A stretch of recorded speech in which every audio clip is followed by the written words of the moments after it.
लंबी जद्दोजहद के बाद आखिरकार तमाम अटकलों पे विराम लगा है। पवन चौहान निर्दलीय चुनाव मैदान में उतर पड़े हैं। अंतिम समय तक यही माना जा रहा था कि कहीं ना कहीं पवन चौहान जो है नाम वापसी ले लेंगे, ऐसी चर्चाएं भी चलने लग गई थी। अफवाहों का बाजार गर्म हो गया था, लेकिन पवन चौहान ने आखिरकार नाम वापस नहीं लिया है और सीधे निर्दलीय मैदान में है, क्योंकि भारतीय जनता पार्टी से टिकट मिलने की सकारात्मक उम्मीद थी, लेकिन टिकट नहीं मिला। ऐसे में निर्दलीय चुनाव मैदान में पवन चौहान जी, आपका बहुत बहुत स्वागत है यूके लाइव 24 में।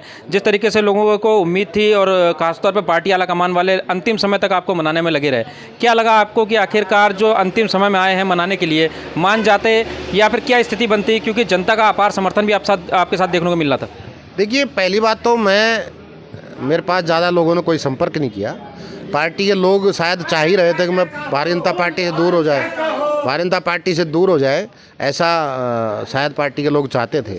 दूसरा, संपर्क में तो कल शाम तक तो अपना प्रचार में था गोला पार, पूरा दिन प्रचार हमने किया है। हमारे पास किसी का संपर्क किसी ने हमारे से किया नहीं। कल मैंने जब सुना था कोई संपर्क करने वाले हैं, तो मैंने इसलिए मैं कल बाहर अपना अलग हो गया था, क्योंकि मैं सब मेरे मिलने वाले हैं, साथीगण हैं, मैं उनका अपमान नहीं कर सकता था।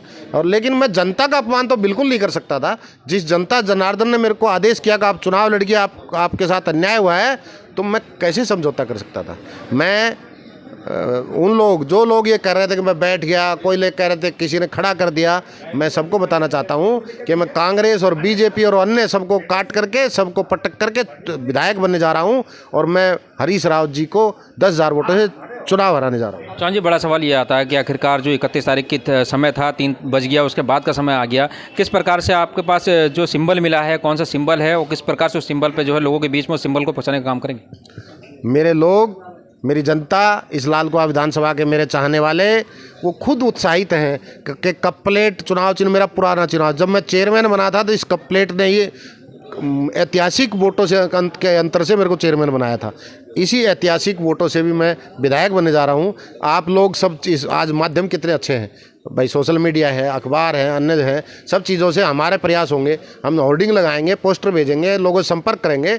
कप प्लेट का चुनाव इतना प्रसिद्ध, इतना निशान इतना प्रसिद्ध है, हर घर में चाय पीने के लिए कप प्लेट सुबह सुबह चाहिए। सबसे पहली प्राथमिकता है कप प्लेट, सबकी प्यारी चीज़ है, इसलिए सब मेरा प्रचार हो जाए। चौहान साहब, एक बड़ा सवाल यहाँ उठता है कि 2012 में आप मैदान में थे, टिकट नहीं मिला, लेकिन फिर भी भारतीय जनता पार्टी कैंडिडेट को चुनाव लड़ाया। 2017 में आया, उस समय भी ऐसा ही हुआ। अब 2022 में आपको उम्मीद थी, लेकिन एक ऐसे व्यक्ति को टिकट मिला है जो पार्टी से पहले बागी हुए, पार्टी से बागी होने के बाद महज कुछ समय पहले ही जो है पार्टी में शामिल हुए, उनको जो टिकट दे दिया गया। कितनी नाराजगी, कितनी जो हताशा और निराशा लग रही है आपको?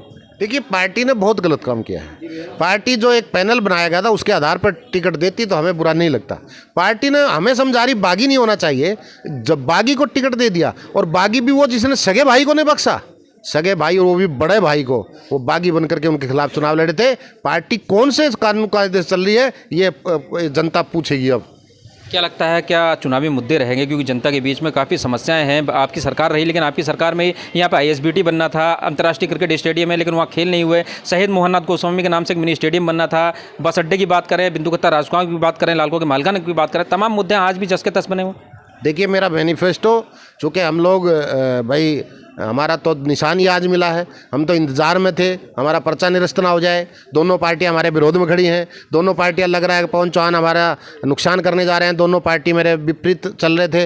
मेरे को तो ऐसे ही लग रहा था मेरा पर्चा ही ना निरस्त हो जाए, लेकिन अब हमें चुनाव निशान मिला है। मैं जल्दी अपना मैनिफेस्टो जारी करूँगा, और मैनिफेस्टो में मैंने कहा ना, मेरे को एक एक चीज़ की जानकारी इस विधानसभा में, कहाँ कहाँ समस्याएं हैं, कौन सी समस्याएं हैं, कैसे उसका निवारण होना है, और सबसे बड़ी प्राथमिकता इस जनता, जो यहाँ के बेरोजगार युवा और युवतियाँ हैं, जो बेरोजगारी के कारण रास्ता भटक जा रहे हैं, गरीब आदमियों का गुजारा नहीं हो रहा है, सबसे पहली प्राथमिकता है। ये सबसे बड़ा मुद्दा है मेरे लिए, मैं इस पर सबसे पहले काम करूंगा। तो बिल्कुल, ये थे हमारे साथ पवन चौहान जी, जो निर्दलीय चुनाव मैदान में हैं। इन्होंने सीधे तौर पर कहा है कि लालकुआं विधानसभा में तमाम ज्वलनशील मुद्दे हैं, उनका प्राथमिकता के साथ निस्तारण तो करेंगे, लेकिन रोजगार उपलब्ध कराना यहाँ के युवाओं के लिए सबसे पहली प्राथमिकता उनके लिए रहेगी। Shailendra Kumar Singh, UK live 24, Lalkuan.